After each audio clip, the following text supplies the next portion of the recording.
Só dói a hora que eu como granola. Essa foi a queixa da nossa paciente, que buscou atendimento exatamente por conta dessa sensibilidade à mastigação e eventualmente também uma sensibilidade ao frio, alguns momentos de sensibilidade maior ao frio, e depois de já ter passado por vários dentistas e cada um olhava e falava, poxa, não tem nada no seu dente. Clinicamente não tem nada, radiograficamente não tem nada, até tomograficamente não tem nada. Então o que pode ser o problema por trás de comer granola? Na verdade não é granola, mas era qualquer alimento aí que fosse de uma consistência um pouco mais firme, em pedacinho, alguma coisa, né, simulando ali uma pedrinha no meio e que dava uma dor bastante intensa. E eu vou falar para você logo que esse relato aqui foi meu mesmo, e para fechar o diagnóstico no meu próprio dente, eu tive um desafio extra. Isso aconteceu questão de uns 6 anos atrás. E para chegar no diagnóstico, eu vou falar bem a real, que o diagnóstico só aconteceu depois de ter acontecido algo um pouco mais intenso e que trouxe esse problema à tona. E eu vou falar para você de qual que foi o problema logo nesse vídeo aqui na sequência, até para você saber. Um paciente que chega para você no consultório e aparentemente não tem nada de conclusivo, de errado com aquele dente dele, não significa que o dente não tenha nada. Eu acho que como profissional é muito importante a gente enfatizar isso, até mesmo para no momento em que a gente está ali como paciente ou pelo lado do nosso paciente, a gente não frustrar a pessoa de forma, olha, o que você tem aí na verdade é um problema imaginário, por conta de eu não estar conseguindo identificar nesse momento, né? Então são coisas diferentes, fique sempre com isso em mente e veja aqui na sequência exatamente o que aconteceu com o meu dente. A queixa principal do paciente é dor à mastigação em um dente que já dura algumas semanas. Pode ser que ele lembre de algum episódio nesse passado próximo aí, onde ele mordeu alguma coisa que causou uma dor momentânea naquele dente, pode ser que não. Em alguns momentos esse dente também chega a ter uma certa sensibilidade com frio, mas o que realmente incomoda no dia a dia do paciente, que ele relata, é exatamente a dor quando ele vai mastigar qualquer coisa em cima desse dente. Antes de fazer o exame clínico, o profissional ele já levanta uma suspeita aí de uma trinca nesse dente, que vai condenar a manutenção desse elemento dental. No entanto, ao fazer o exame, ele se depara com um quadro que é muito menos devastador e, felizmente, que pode apresentar um bom prognóstico, que é uma cúspide trincada. Isso acontece normalmente em dentes com restaurações classe 2.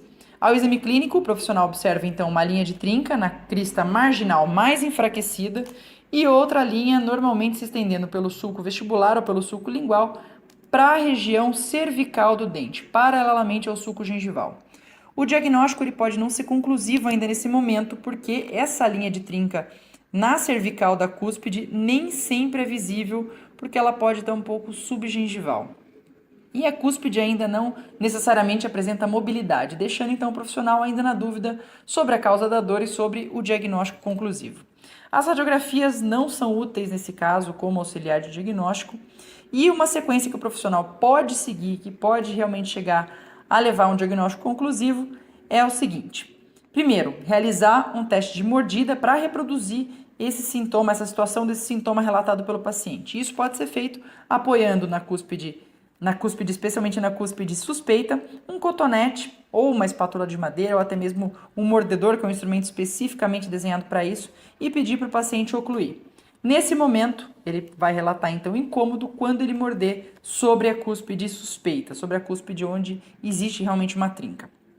O segundo passo é realizar o teste térmico, que costuma responder nessa hora normalmente, às vezes acusando uma pulpite reversível.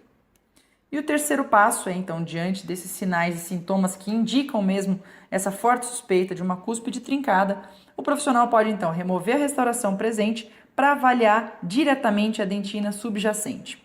Se a fratura da cúspide for um pouco mais antiga, essa trinca ela já pode estar pigmentada e facilmente visível, ou então pode ser usado até mesmo um corante como azul de metileno para ajudar nessa visualização. Essa linha, ela se origina no assoalho da cavidade em um ângulo que se estende até a superfície da raiz subgengivalmente. Ao remover então a restauração, a cúspide ela pode apresentar nesse momento uma certa mobilidade, o que indica a sua remoção já para uma reabilitação adequada desse dente.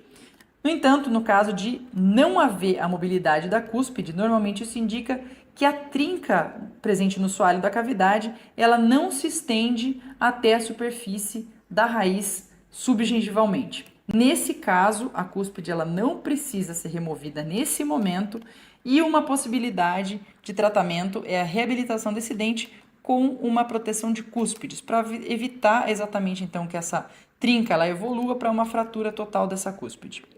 O simples acompanhamento do caso também é uma possibilidade de sequência aí no tratamento.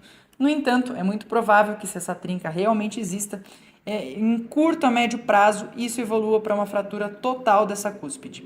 E é interessante observar que no momento em que essa cúspide finalmente se parte, os sintomas do paciente eles são frequentemente aliviados.